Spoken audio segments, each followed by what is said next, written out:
प्यारे संत बिंदु जी एक से एक सुंदर ठाकुर जी को समर्पित प्यारे भजन उन्होंने रचे। भगवान को बांधा जा सकता है तो केवल प्रेम की डोरी से।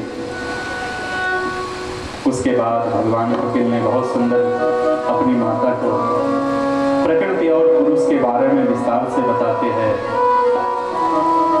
जीव की गति के बारे में बताते हैं।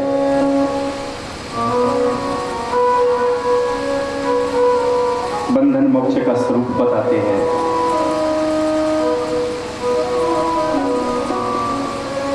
भव सिंधु से पार जाने के मार्ग बताते हैं। कहते हैं माता मुख्यतः दो मार्ग है, एक है योग मार्ग,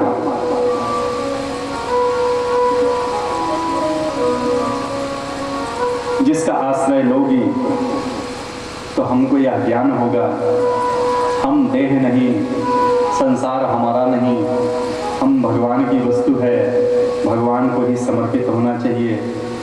मैं शुद्ध बुद्ध नित्य मुक्त आत्मा हूँ, परमात्मा का अंश हूँ, ईश्वर अंश जीव अविनाशी। कहते हैं इसके कुछ लक्षण, इसके कुछ साधन बताए। यम नियम आसन प्राणायाम प्रत्याहार धारणा ध्यान और समाधि, 8 अंग बताए इसके। सत्य अहिंसा आदि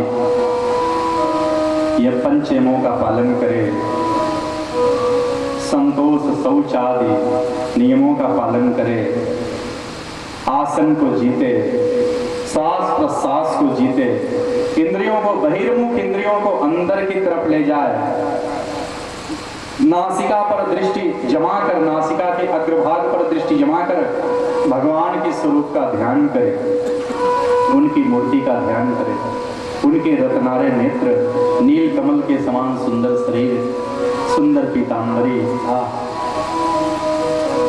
लगता है उनके मोटे मोटे बड़े बड़े दीर्घ नयन भक्तों पर कृपा की बरसात करने के लिए आतुर हो रहे।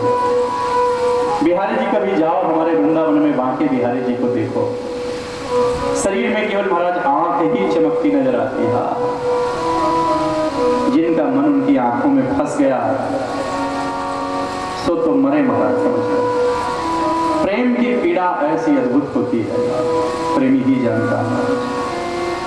ठाकुर जी के सुंदर स्वरूप का ध्यान करें।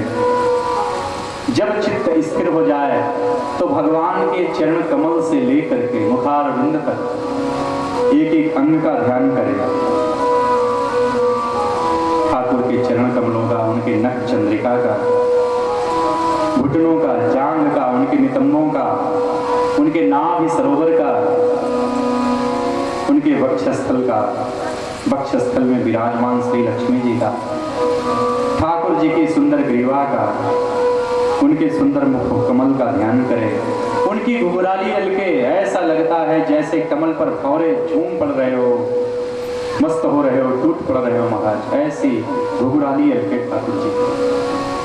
उनकी अलकों में जिनका मन फंस के रह गया महाराज, समझ लो भव सिंधु पार कर लिए, तीनों तापों को नष्ट करने वाले ऐसे ठाकुर जी। बहुत सुंदर ध्यान श्रीमद् भागवत में कपिल देव के प्रसंग में प्रकट हुआ है, बहुत सुंदर सुनाते हैं। ऐसी ठाकुर जी की छवि देख करके साधक के हृदय में, भक्त के हृदय में अत्यधिक ठाकुर जी के प्रति अत्यधिक प्रेम उत्पन्न होता है, और यही प्रेम भक्त को ब्रह्म भाव से भावित कर देता है। ऐसी दशा में साधक अहंता, ममता, सुख, दुख, राग, द्वेष, सांसारिक विकारों को भूल जाता है, उनसे पृथक हो जाता है। मन से संसार को स्वप्नवत मानकर उसका त्याग कर देता है और केवल श्री राधा माधव में अपने चित्त का निवेश कर देता है, और साक्षात उनका अनुभव करते हुए जीव मुक्त हो जाता है। कहते लेकिन माँ ये कठिन मार्ग है। पुनः दूसरे मार्ग का प्रतिपादन करते हैं, प्रकाशन करते हैं। कहते एक रहस्य की बात बताऊं मैया आपको, एतावानेव लोकेस्मिन् पुंसां निःश्रेयसोदयः योगेन मनोमयी अल्पितम स्थिरम। कहते मां, जीवन का एकमात्र फल है, सभी साधनाओं का मात्र साधन है, सार है,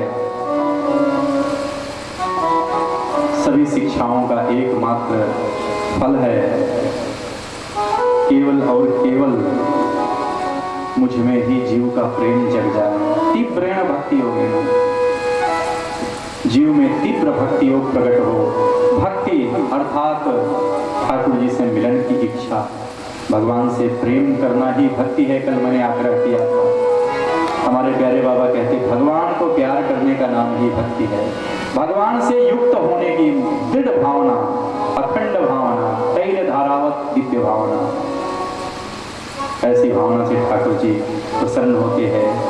हमारे ठाकुर जी के साक्षात मुख से निकली हुई गीता, सर्वान् धर्मान् परित्यज्य मामेकं शरणं व्रज अहम त्वां सर्व पापेभ्यो मोक्षयिष्यामि मा शुचः। ठाकुर जी गीता के आखिरी श्लोक में कहते हैं, सर्वान् धर्मान् परित्यज्य, सब कुछ छोड़कर लोक धर्म का परित्याग कर मेरी शरण में आ जाओ, मैं तुम्हें अपना लूंगा, क्यों डरते हो, मैं हूं ना, मैं हूं ना। जीवन भर कैसे भी कर्म किए रहो, एक बार निष्कपट हृदय होकर, निष्काम हृदय होकर ठाकुर जी के बन जाओ, एक बार वो अपना कर लो, उनको समर्पित हो जाओ। देखो ठाकुर जी कैसे तुम्हें हृदय से लगाते हैं। अपनी वस्तु की आपको कितनी परवाह होती है, उसकी रक्षा के लिए आप कितने व्याकुल होते हो।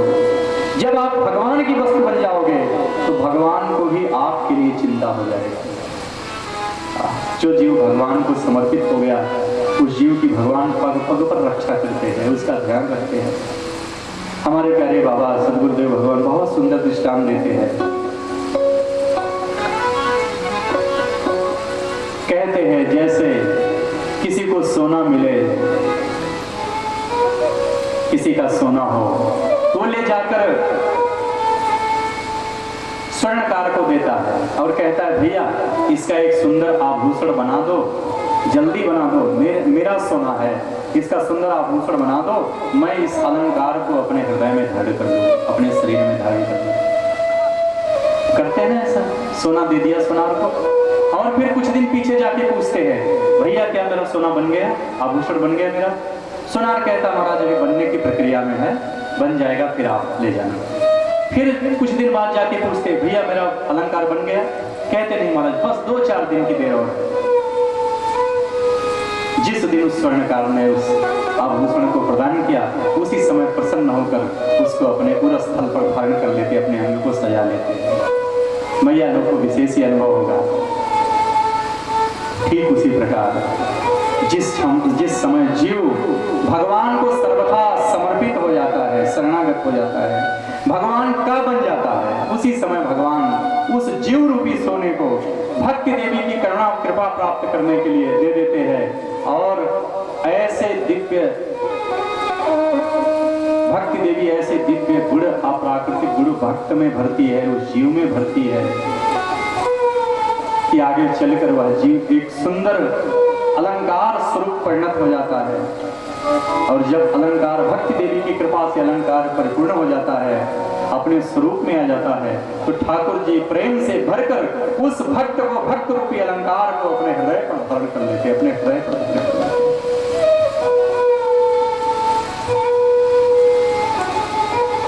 हम अभागे जीव माया के संसार में, माया के आंगन में बैठकर अंगारे चुन रहे हैं। माया के अगार में अंगार चुनते हो तुम, द्वार वे तुम्हारे सुधा धार ढरकाते, तुम उनके हो वे तुम्हारे से नाते सदा, भूल अपराध राधा प्राण अपनाते। श्रीनाथ जी का दर्शन करने जाइए, एक हाथ ऊपर उठा है, किसी ने पूछ लिया ठाकुर जी ये हाथ के ऊपर उठाकर रखते हो। ठाकुर जी ने कहा माया के चक्कर में, मेरी ही माया के चक्कर में भूले हुए जीव उनको ये हाथ उठाकर मैं बुलाता हूँ, मेरे पास आओ। सुख यही है, शांति यही है, आनंद यही है। भगवान के अधीन होकर ही जीव विश्राम पा सकता है। भक्ति सकल भक्ति स्वतंत्र सकल